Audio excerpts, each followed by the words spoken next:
الحمد لله رب العالمين والصلاة والسلام على سيد الأنبياء والمرسلين وعلى آله وصحبه أجمعين السلام عليكم ورحمة الله وبركاته আমরা আল্লাহর শুকরিয়া এবং রাসূল পাক সাল্লাল্লাহু আলাইহি সাল্লামের প্রতি দরুদ পাঠের পর আমাদের শহীদানদেরকে আমরা শ্রদ্ধার সাথে স্মরণ করছি, যাদের আত্মত্যাগ এবং কুরবানির বিনিময়ে আজকে ইসলামী আন্দোলন এই পর্যায়ে এসে উপনীত হয়েছে, যাদের চেষ্টা এবং প্রচেষ্টায় ইসলামী আন্দোলনের দাওয়াত আমরা পেয়েছি এবং আজকের পর্যায়ে উপনীত হয়েছি।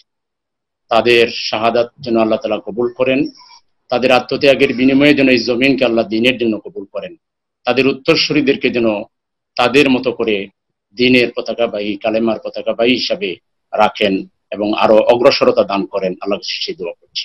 ইসলামের ব্যাপারে আমরা পবিত্র আল কোরআনের আল ইমরানের 19 নম্বর আয়াতে পাই, বিসমিল্লাহির রহমানির রহিম, ইন্নাদ-দীনা ইনদাল্লাহিল ইসলাম। নিশ্চয়ই আল্লাহর মনোনীত একমাত্র দ্বীন বা জীবন ব্যবস্থা হচ্ছে ইসলাম। ইসলামই হচ্ছে আল্লাহর পক্ষ থেকে আমাদের জন্য সবচেয়ে বড় মেহেরবানি, যে তিনি আমাদের চলার পথটি নির্ধারণে আমাদেরকে সাহায্য করেছেন। অসংখ্য বক্রপথের মধ্যে সহজ সরল সিরাতুল মুস্তাকিমটি তিনি নিজেই আমাদেরকে দেখিয়ে দিয়েছেন। সুবহানাল্লাহ। এবং ইসলাম হচ্ছে কালজয়ী আদর্শ, বিশ্বজনীন আদর্শ, মানবতার মুক্তির একমাত্র গ্যারান্টি।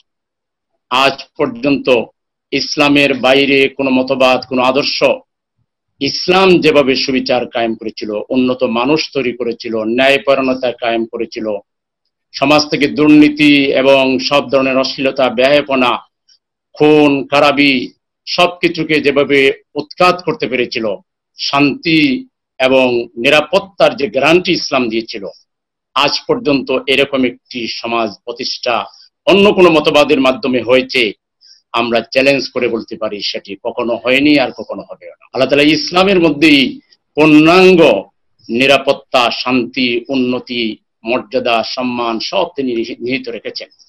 ইসলাম ব্যক্তিগতভাবে যে অনুসরণ করবে সে সুন্দর হবে, সে উন্নত মানুষ হবে। যে পরিবার ইসলাম অনুসরণ করবে সেই পরিবার সুন্দর হবে, যে সমাজ অনুসরণ করবে সেই সমাজ সুন্দর হবে, যে রাষ্ট্র অনুসরণ করবে সেই রাষ্ট্র সুন্দর হবে। এটা ইতিহাস দ্বারা প্রমাণিত। আল্লাহ তাআলা সেই জন্য ইসলাম ছাড়া অন্য কোনো আদর্শকে তিনি গ্রহণ করবেন না। অন্য কোনো আদর্শের দিকে কেউ যদি অন্য কোনো আদর্শ যদি কেউ অনুসন্ধান করে, এটা তার ব্যর্থ প্রচেষ্টা হবে। আল্লাহ তাআলা কখনো সেটা কবুল করবেন না। আল্লাহ সূরা আল ইমরানের 83 নম্বর আয়াতে বলছেন, আফাগাইরা দীনিল্লাহি ইয়াবগুনা ওয়ালাহু আসলামা মান ফিস সামাওয়াতি ওয়াল আরদি তাওআন ওয়া কারহান ওয়া ইলাইহি ইরজাউন। তোমরা কি এই দিন ছাড়া অন্য কোনো দিন তালাশ করতেছো? অথচ আকাশ এবং জমিনে যা কিছু রয়েছে সবাই ইচ্ছাই হোক অনিচ্ছাই হোক আল্লাহর কাছে তারা বাধ্য, আল্লাহর কাছে তারা নথি স্বীকার করে আছে। আর তোমাদের সকলকে আল্লাহর দিকে ফিরে যেতে হবে।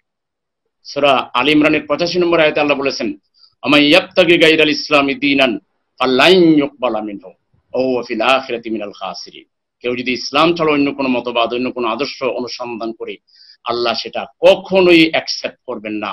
আখিরাতে তাকে অবশ্যই ব্যর্থ হইতে হবে, ক্ষতিগ্রস্তদের মধ্যে শামিল হইতে হবে।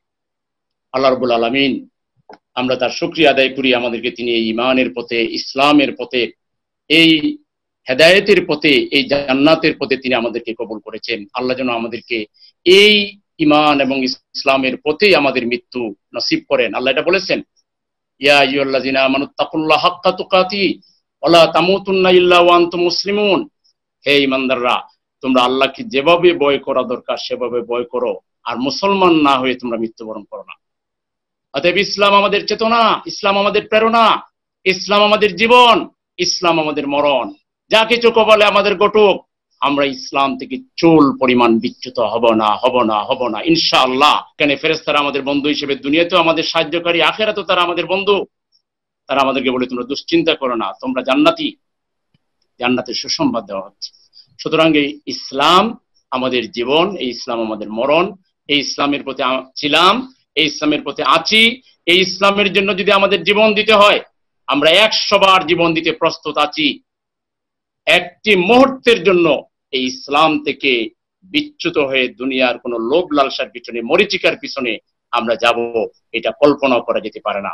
এই জন্য আল্লাহ তাআলা আমাদেরকে তিনি বলেছেন, আমি তোমাদেরকে ইসলামের পথে কবুল করেছি, জিহাদের পথে বাছাই করেছি, এই পথ থেকে যেন তোমাদেরকে বিচ্যুত হতে না হয় আমার কাছে দোয়া করো।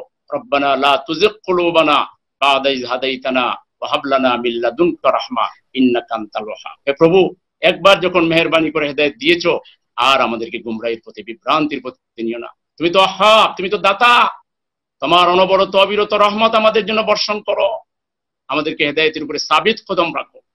প্রিয় ভাইরা, জীবনে যদি কোনো কিছু অর্জন না হয়, শুধু এই হেদায়েতের উপরে যদি টিকে যেতে পারি, আল্লাহর উপর ভরসা করে, আল্লাহ যদি তৌফিক দেন, আমাদের জীবন সফল। এর চেয়ে বড় পাওয়া আর কিছু হতে পারে না। অতএব এটাকে আমাদেরকে লালন করতে হবে, এটার জন্য শুকরগুজার হইতে হবে, আল্লাহর দরবারে শাকির হইতে হবে যে আল্লাহ, আলহামদুলিল্লাহিল্লাযী হাদানা লিহাযা আমা কুন্না লিনাহতাদিয়া লাউলা আন হাদানা। হে প্রভু, তুমি যদি হেদায়েত না দিতে আমরা হেদায়েত পেতাম না। কত বিজ্ঞ, যোগ্য, জ্ঞানী, গুণী লোকেরা হেদায়েত পায় না, তুমি আমাদেরকে হেদায়েতের পথে কবুল করেছো। অতএব হে প্রভু, এখানে আমাদেরকে টিকে থাকার তৌফিক দাও।